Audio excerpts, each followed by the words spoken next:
This is an out-of-pocket estimator, which shows the middle 80th per kind of 80% of people where they would expect to fall for out-of-pocket costs. So if you look at age and gender, you can see for a 25-year-old female, for a typical plan, this is kind of a we call a gold plan in plan benefit richness, which is about a $1,500 deductible and $3,000 out-of-pocket maximum.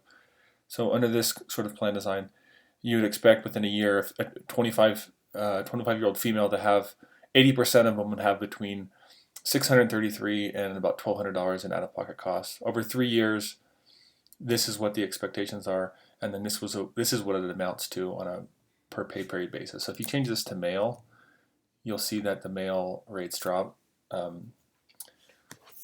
You can look at, say, a 50-year-old male and see how the contributions change. And having a longer time period, say 3 years, is nice because then it looks at, for a planning perspective, I mean, over the next 3 years, what should I expect to say? What should I expect to spend? How can I think about that in reference to money I should sock away for, say, a health savings account or planning for the future?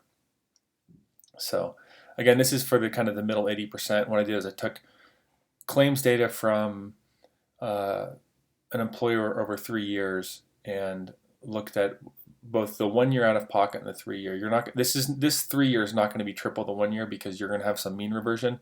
Someone in the first year is not going to necessarily have the same amount of spend for 3 years in a row. And then the pay period contributions are essentially the 3 year divided by 36, the number of years divided by 2, which is 2 pay periods per month. So it's an approximation, and you can make it a little bit wider by changing the confidence interval to, say, 95%.